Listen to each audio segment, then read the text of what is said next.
first, and then the person says it at the end. He's still the boss. Yeah. Okay, ready? So this is the West Haven Black Heritage Committee Lifetime Achievement Award presented to the Honorable Steve Mullins in recognition of his decades of civic engagement, leadership, and commitment to the city of West Haven. Through your deep involvement in politics and his service on numerous committees, boards, and commissions, Dr. Mullins has demonstrated integrity, vision, and an unwavering dedication to the advancement of our community. I know your family who's here is very proud of you and all the work that you do, and thank you for sharing Steve with us. Thank you.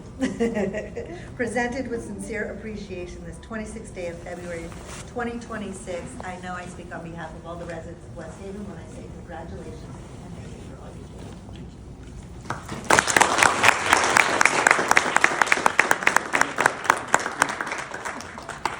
Okay. Right, no problem. Sit down.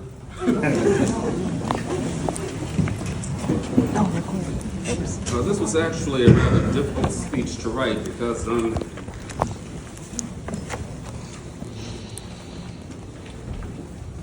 really don't think I deserve it, but I'm going to read these words. I'm deeply humbled and sincerely grateful to stand before you as the 2026 City of West Haven Black Heritage Committee Lifetime Achievement Award recipient. This moment is especially meaningful because I am not only receiving this award, I am blessed to have been a founding member of this organization. When we first gathered around Ernestine Jackson's dining room table 30 years ago, we did not have any guarantees. What we had was belief. Belief that the city of West Haven needed a permanent space to honor and celebrate our own Black history. Belief that our stories deserve to be told with pride. Belief that our children deserved to see themselves reflected in excellence. Serving as president of this committee for nearly 10 years was one of the greatest honors of my life. There were long nights, difficult conversations, difficult discussions, and moments when work felt very heavy. But there was also joy. Joy in honoring our elders, uplifting our youths, and watching this committee grow into a respected and lasting presence in the West Haven community. We built more than programs.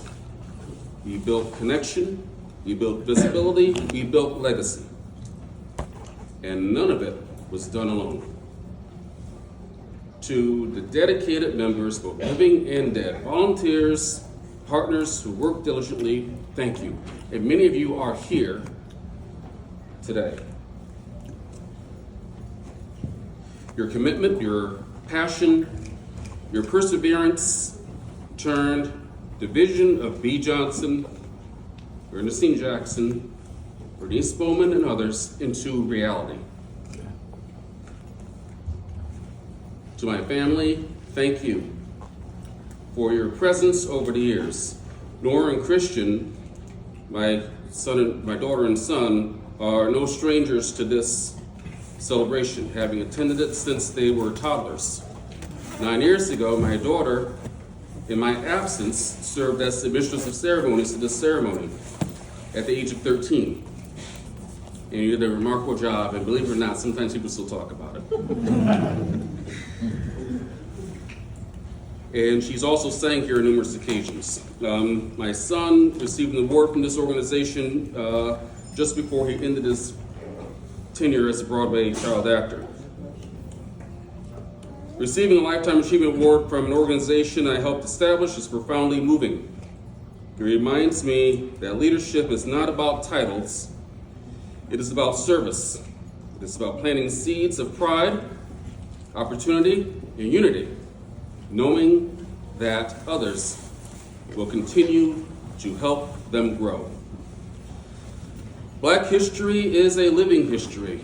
It is an American history, not to be reserved for just 28 and sometimes 29 days of the year.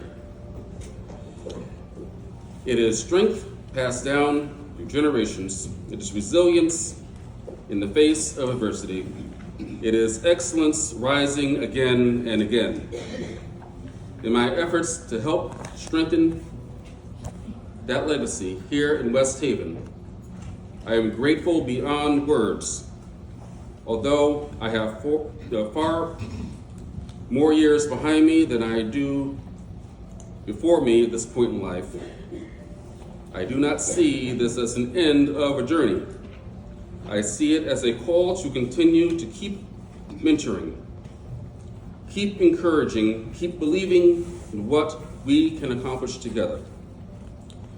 Because the true measure of a lifetime is not what we receive, but what we leave behind. And if we leave behind this opportunity, unity, and pride for the next generation, then that is the greatest achievement of all. And for the aforementioned next generation, not just these young people here, but the young people throughout this room,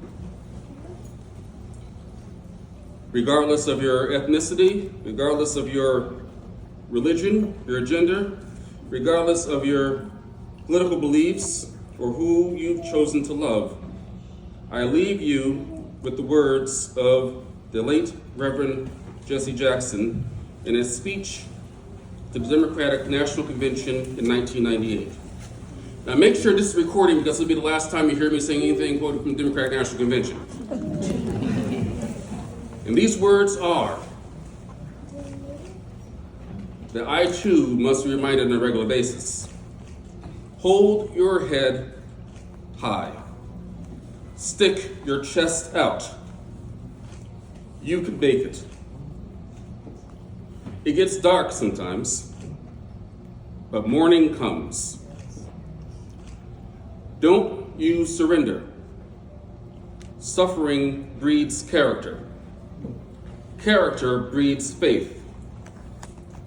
In the end, faith will not disappoint. You must not surrender. You may or may not get there, but just know that you are qualified and you hold on and hold out. Thank you.